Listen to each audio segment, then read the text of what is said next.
Hello guys, आज का जो टॉपिक है वो है measurement of length, mass and time, है ना। तो हमें देखेंगे कि लेंथ को कैसे मेजर किया जाता है, मास को कैसे मेजर किया जाता है, टाइम को कैसे मेजर करते हैं। माइक्रो लेवल के ऊपर लेंथ को कैसे मापा जाता है, मैक्रो लेवल के ऊपर जो बड़ी बड़ी लेंथ है उसको कैसे मापा जाता है, तो इसके बारे में डिस्कस करेंगे। तो सबसे पहले हम बात करते हैं ऑर्डर ऑफ मैग्नीट्यूड। एक तरफ है ऑर्डर ऑफ मैग्नीट्यूड।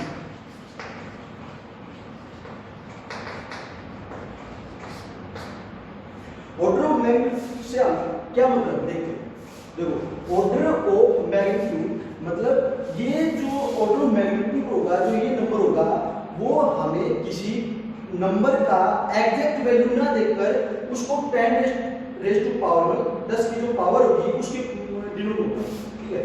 अब इसके लिए क्या है, अगर कोई नंबर है वो 1 से या 0 से और 5 के बीच है, सिंगल डिजिट नंबर है, 0 से 5 है, तो हम उसको क्या ट्रीट करेंगे 1, उसको ट्रीट किया जाएगा 1, ओके। और 5 से और 10 के बीच की जो नंबर है उसको ट्रीट किया जाएगा 10, ठीक है। 0 से 5 के बीच की जो नंबर है उसको 1 ट्रीट किया जाएगा और 5 से 10 के बीच की है उनको 10 ट्रीट किया जाएगा। अब जो ऑर्डर ऑफ मैग्नीट्यूड है उसका मतलब ये है order of magnitude is the power of 10 या exponent of 10 which gives the nearest value of magnitude, not exact value। अब जैसे कोई भी नंबर है, जैसे मान लीजिए ये नंबर है ना 749757, तो ये नंबर कितनी है, अगर इसको इसका जो ऑर्डर ऑफ मैग्नीट्यूड है वो कितना है वो देखिए। तो सबसे पहले हम इसको 2 डिजिट नंबर है ना, 2 डिजिट नंबर यानी कि हम इसको ऐसे लिख सकते हैं 7.495757 into 10 रेज़ टू पावर 1 2 3 4 5, ये नंबर लिख सकते हैं। हमने इस नंबर को दोबारा इस तरह में लिख दिया, ठीक है। अब हमने अभी बोला था कि 5 से 10 के बीच में जो नंबर है उसको क्या ट्रीट किया जाएगा 10। तो ये जो नंबर है ये 7.49757, ये 5 से 10 के बीच की नंबर है, तो इसको हम क्या लिख सकते हैं 10, और ये 10 रेज़ टू पावर 5, तो टोटल जो पावर होगी 10 की वो क्या होगी 6। तो that is the order of magnitude. और एग्जांपल देखते हैं,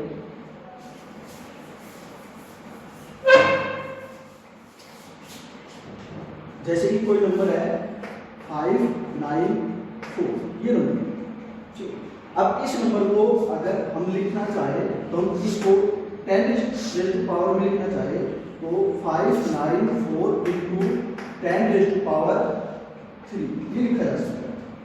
और ये जो नंबर बच गया, ये नंबर 5 से 10 के बीच में आ रहा है, तो इस नंबर को हम 10 ट्रीट करेंगे, तो ये नंबर बढ़ गया 10 into 10 रेज़ टू पावर 3, ठीक है। तो 10 का कितनी पावर हो गई टोटल 4, तो ये जो नंबर है इसका ऑर्डर ऑफ मैग्नीट्यूड क्या होगा 4, इसका ऑर्डर ऑफ मैग्नीट्यूड क्या होगा 4। तो that is the order of magnitude.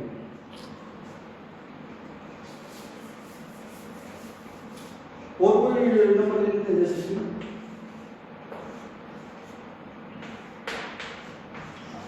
That is the number. अब इस नंबर को 2 डिजिट में क्लिक कर हम यहाँ पर डॉट लगा दिया, पॉइंट लगा दिया, तो और 3 2 5 10 की पावर 5 ये हो गया। अब जो ये जो नंबर है दैट इज लेस देन 5, तो इसको हम क्या ट्रीट करेंगे 1, इसको 1 ट्रीट करेंगे, तो ये जो नंबर हो गया ये हो गया 1 into 10 रेज़ टू पावर 5। तो जो ये जो नंबर थी इसका ऑर्डर क्या हो गया, that is the order of magnitude.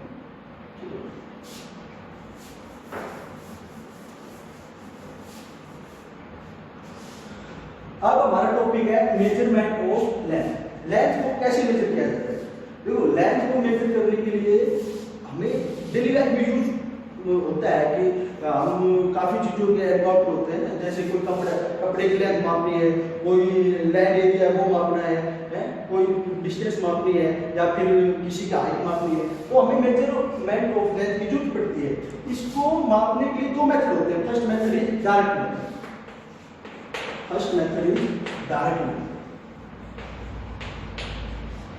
देखो डायरेक्ट आपको नाम से पता लग रहा है, डायरेक्ट मतलब कोई चीज सीधा है ना। डायरेक्ट मतलब अगर कोई चीज है, मान लीजिए मेरे को ये जो बोर्ड है ना, इसकी लेंथ मापनी है, तो हम इसको कैसे मापेंगे, हम एक स्केल लेंगे, मीटर स्केल और इसके एंड के ऊपर लगाएंगे, है ना, और इसी से लेंथ मापेंगे। तो वो मेथड कौन सा हो गया? डायरेक्ट मेथड, मतलब by use of metric scale, है ना। मीट्रिक स्केल जैसे आप प्लास्टिक का स्केल यूज करते हैं, इट आल्सो मीट्रिक स्केल। तो डायरेक्ट मेथड में हम क्या करते हैं, जो मेजरिंग इंस्ट्रूमेंट है उसका यूज कर हम किसी ऑब्जेक्ट की, किसी सिस्टम की लेंथ को मापते हैं, ठीक है।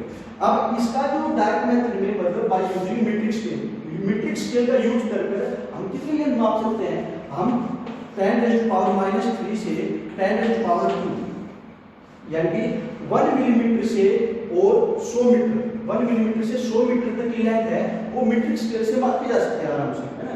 10⁻³ यानी कि 1 मिलीमीटर, इसको मापने के लिए इसका यूज होता है मीट्रिक स्केल का।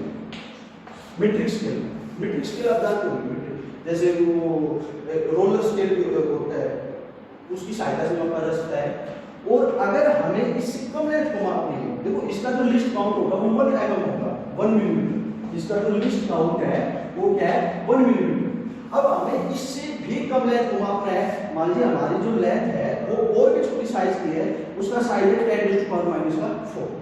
तो इसको मापने के लिए मतलब इस लेंथ को 10⁻⁴ मीटर इतने ऑर्डर के लेंथ को मापने के लिए जो इंस्ट्रूमेंट यूज होता है वो होता है वर्नियर कैलिपर। वर्नियर कैलिपर ये इंस्ट्रूमेंट होता है जिससे हम इस ऑर्डर की लेंथ को माप सकते हैं। ये आप फिजिक्स लैब में देखो। अब इससे भी कम लेंथ को मापना है, मान लीजिए हमारी जो लेंथ का ऑर्डर है वो है -5, 10⁻⁵। देखो ये जो लेंथ होगी ये लेंथ काफी कम होगी। इसको मापने के लिए भी इंस्ट्रूमेंट बनाया गया है, जैसे उसको बोलते हैं स्फेरोमीटर,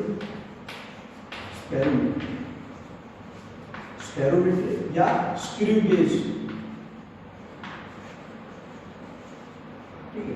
तो यहां तक की लेंथ को तो हम 5 इंस्ट्रूमेंट माप सकते हैं, यहां से कहां तक कि 10⁻⁵ से 10⁻² मीटर तक की लेंथ को हम आराम से डायरेक्ट मेथड से हम माप सकते हैं। डायरेक्ट मेथड मतलब कोई इंस्ट्रूमेंट यूज कर रहे हैं, कोई बॉडी है, उसके एंड के ऊपर जो टर्मिनल पॉइंट है उनके ऊपर इंस्ट्रूमेंट को लगाना है, और इंस्ट्रूमेंट में क्या होंगे?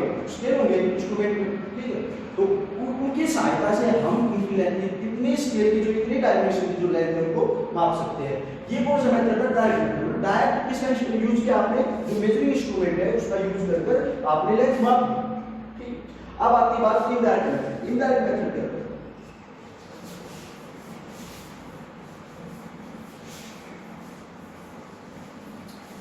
देखो इनडायरेक्ट मेथड,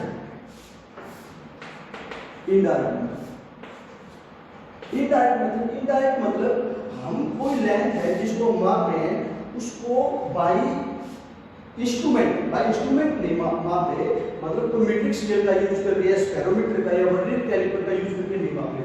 इनडायरेक्ट मतलब कोई चीज है जो हम सीधे नहीं कर सकते, है ना।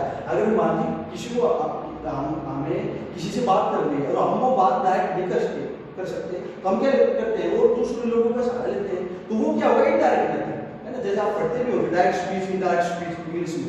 इनडायरेक्ट मतलब जो दूसरों को सहारा लेकर जो काम किया जाता है उसका क्या होगा? Indirect method. तो इनडायरेक्ट मतलब क्या है? इनडायरेक्ट मेथड से मतलब हम दूसरी जो क्वांटिटी है उनका यूज कर हम लेंथ को मापेंगे। मतलब जो लेंथ होगी वो उसका जो मैथमेटिकल एक्सप्रेशन बनेगा दूसरी टर्म में, दूसरी फिजिकल क्वांटिटीज में, और उनकी सहायता से हम उस लेंथ को मापेंगे। तो इनडायरेक्ट मेथड को हम समझते हैं। देखो मान लीजिए कोई हिल है, कोई पहाड़ है, माउंटेन है, या फिर कोई बड़ी बिल्डिंग है, उसकी हमें लेंथ मापनी है। मान लीजिए ये कोई है ए और बी, ये जो लेंथ है इसकी हमने डिनोट कर दिया एच और हमें इसकी लेंथ मापनी है, ठीक है। और हम यहाँ पर खड़े, हमारा जो पॉइंट है, पॉइंट ऑफ स्टैंडिंग है वो यहाँ पर है, और हम यहाँ पर खड़े होकर इसकी लेंथ कैसे मापेंगे?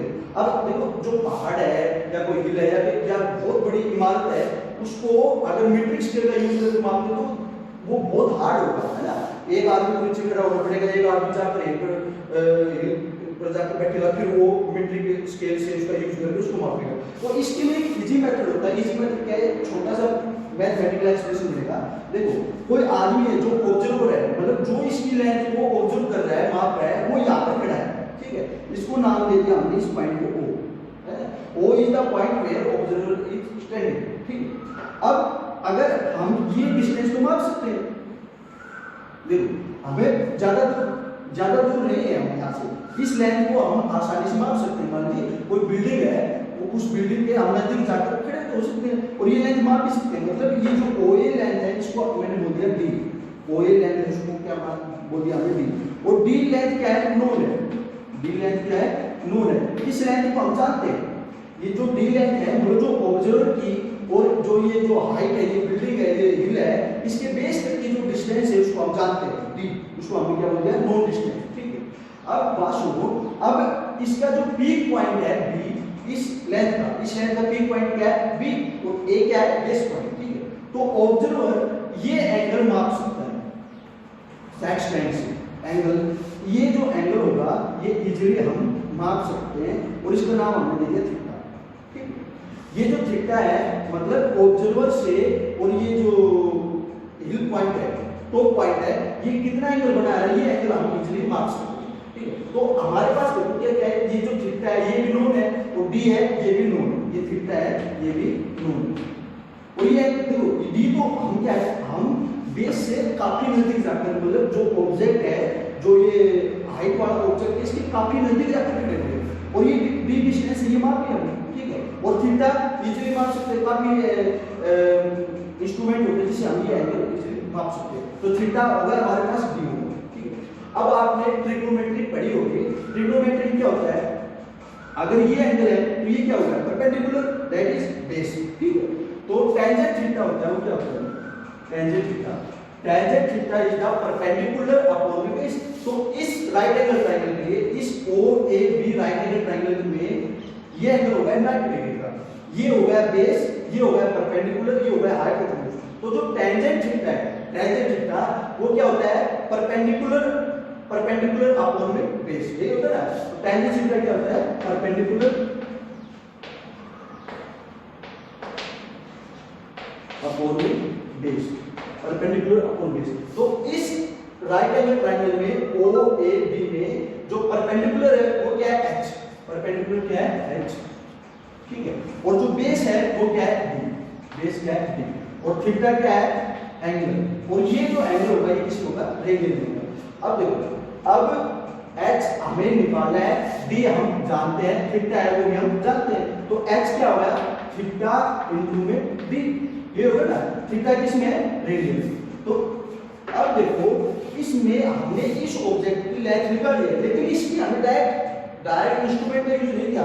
हमने कोई ऐसा मीट्रिक स्केल को यहाँ पर रखकर यहाँ तक की हाइट नहीं मापी। हमने क्या किया है, हमने इनडायरेक्ट दूसरी फिजिकल क्वांटिटी थीटा और D के क्रम में इस H की वैल्यू निकाल दी है। और जो ये थीटा है, जो ये एंगल है और ये जो डिस्टेंस है इसको हम जानते हैं। ठीक है, तो ये कौन सा मेथड होगा, इनडायरेक्ट। अब दूसरा है, अगर इसी तरीके से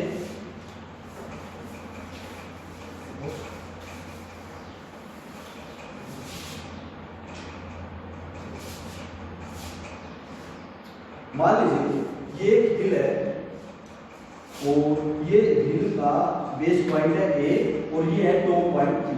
ठीक, अब देखो ऑब्जर्वर है वो यहाँ पर खड़ा है, ऑब्जर्वर यहाँ पे खड़ा है। अब देखो इस केस में, पहले वाले केस में जो ऑब्जर्वर था वो ऑब्जर्वर से और जो ये डिस्टेंस थी, मतलब जो बेस तक की डिस्टेंस थी वो जानता था। इस केस में अगर वो ऑब्जर्वर है, वो ये डिस्टेंस है, जो OA डिस्टेंस है, वो ये डिस्टेंस नहीं जानता, ये डिस्टेंस नहीं जानता। मतलब ये जो ऑब्जर्वर है ये इस सिस्टम से, इस ऑब्जेक्ट से काफी दूर खड़ा है। तो इस केस में क्या होगा, इस केस में मान लीजिए हम क्या करेंगे, वो जो ऑब्जर्वर है, जो आदमी है, जो इसकी जो AP लाइन जिसको हमने नाम दिया H, वो H को H निकालनी उसको, वो O पॉइंट पर खड़ा हुआ है और उसने यहाँ पर खड़े होकर एक ये एंगल था, वो एंगल मेजर किया, जिसको उसने नाम दिया θ1। ये एंगल निकालिए थीटा। फिर उसने क्या किया, ये जो ऑब्जर्वर था, जो ये आदमी यहाँ पर खड़ा है, ये आदमी थोड़ी दूर चला। ठीक है, कितनी, मतलब इतनी लाइन चला वो मेजर कर सकता है। वो ऑब्जर्वर यहाँ से वो इस पॉइंट तक आ गया जिसका हमने नाम दिया O'। ये जो ऑब्जर्वर था ये यहाँ तक खड़ा हुआ है और मान लीजिए ये डिस्टेंस वो इजीली माप सकता है कि वो कितनी डिस्टेंस चला है। मान लीजिए डिस्टेंस है वो D। ठीक, अब ये जो O', अब ऑब्जर्वर की जो नई लोकेशन है वो हो गई O', और यहाँ पर खड़े होकर उसने फिर दोबारा ये बी पॉइंट से जो ये एंगल था, ये एंगल मापा और इसको नाम दे दिया थीटा 2। ठीक, देखो पिछले केस में क्या थे, हम ये जो डिस्टेंस थी ओ ए, इस डिस्टेंस को हम चाहते थे कि जो ये परपेंडिकुलर डिस्टेंस है ऑब्जर्वर की और जो बॉडी है उसके बेस की, तो वो जानते थे। इस केस में हम जो ये लेंथ है, ये जो लेंथ है इसको हम नहीं जानते। ठीक, ये जो ओ ए डिस्टेंस है ये अननोन है। तो इस केस में क्या होगा, पहले हमने क्या किया, इस पॉइंट से ये जो एंगल था थीटा 1 ये मेजर किया, फिर ऑब्जर्वर ने थोड़ी सी डिस्टेंस ट्रेवल की और जो डिस्टेंस ट्रेवल की वो उसको पता है, वो उसको मेजर कर सकता है। ठीक है, मान लो डी डिस्टेंस चला, मतलब जो डी डिस्टेंस है वो क्या है, नोन। अब यहां जाकर उसने क्या किया, ये एंगल मेजर किया थीटा 2। अब ओ डैश से और जो ये डिस्टेंस है ये हम मान लेते हैं ये कितनी है, x। ये जो डिस्टेंस है वो कितनी है, x। देखो ये जो डिस्टेंस है x है वो कितनी है, o डैश a। ठीक, अब हम वही ट्रिग्नोमेट्री यूज करेंगे इसमें। अब हमारे पास दो राइट एंगल ट्रायंगल, पहली राइट एंगल ट्रायंगल है OAB, in right angle triangle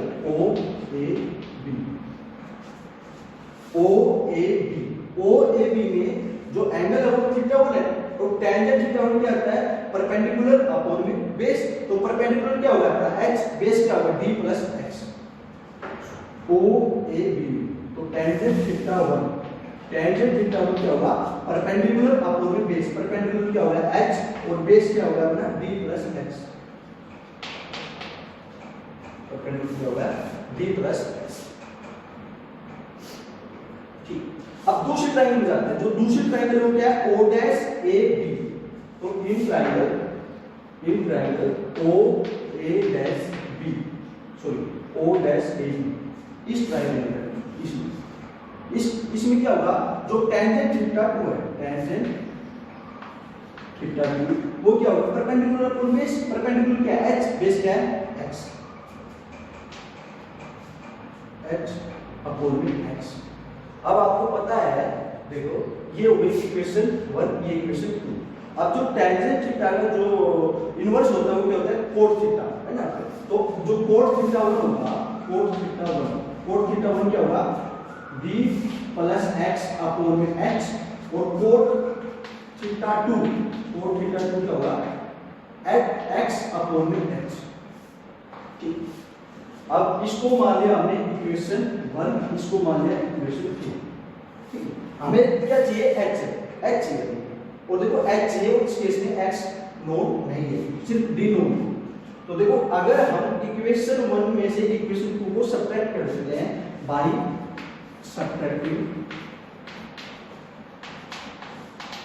subtracting equation 2 को इक्वेशन 1, तो इस केस में क्या होगा, coat theta 1 minus cot theta 2, ये क्या एक्सप्रेशन बनेगी भाई, coat theta 1 minus cot theta 2, तो d प्लस x अपॉन में h minus x plus h, तो ये बनेगा ना d प्लस x अपॉन में h और माइनस में x अपॉन में h। अब यहां से क्या आ गया, d प्लस h। ठीक है, तो अब देखो जो d है हमें क्या निकालना था, h निकालना है, तो h क्या हो जाएगा इस केस में, h will be d upon में cot theta 1 minus cot theta 2। अब इस एक्सप्रेशन में d भी नोन है, थीटा 1 और थीटा 2 है वो भी नोन है। ठीक, तो ये दूसरा मेथड था। कौन सा मेथड था, इनडायरेक्ट मेथड, जिसमें हम क्या करते हैं, हमें किसी ऑब्जेक्ट की जो लेंथ मापनी है वो मीट्रिक स्केल का यूज ना करके दूसरी जो फिजिकल क्वांटिटी है उनकी टर्म में मापते हैं। अब दूसरी फिजिकल क्वांटिटी क्या थी, देखो यहाँ पर हमें जो h मिली है, ये जो इमारत है या कोई भी या कोई पहाड़ है, कोई भी हिल है, तो उसमें क्या था, हमने ये जो डिस्टेंस दी ये नोट थी। पहले ऑब्जर्वर यहाँ पर खड़ा हुआ, उसने एंगल मेजर किया, थीटा 1 एंगल था, फिर वो थोड़ी डिस्टेंस चला और ये जो डिस्टेंस है डी, ये क्या है अपनी नोन है, ये डिस्टेंस नोन है और थीटा 1 भी नोन है। ठीक है, तो हमारा जो एक्सप्रेशन था वो पड़ गया tan theta 1 equal to h upon में dx। ठीक, फिर उसने क्या किया, जो d डिस्टेंस जाने के बाद जो उसका जो दूसरा पॉइंट आया o डैश, वहां पर जाकर फिर उसने एंगल मेजर किया और जो एंगल था वो क्या था, थीटा 2। तो दूसरी इक्वेशन बनी tan theta 2 equal to h upon में x। ठीक है। ये जो x है ये क्या है भाई, अननोन है, x क्या है भाई, अननोन, ठीक है। तो हमने इसको बाय सब्ट्रैक्टिंग x को हमने क्या कर दिया, एलिमिनेट, हमारा क्या बच गया d थीटा 1 थीटा 2 जो हम जानते हैं, ठीक है। तो इस टर्म में h है वो हम इजीली निकाल सकते हैं। तो ये मेथड थे इनडायरेक्ट।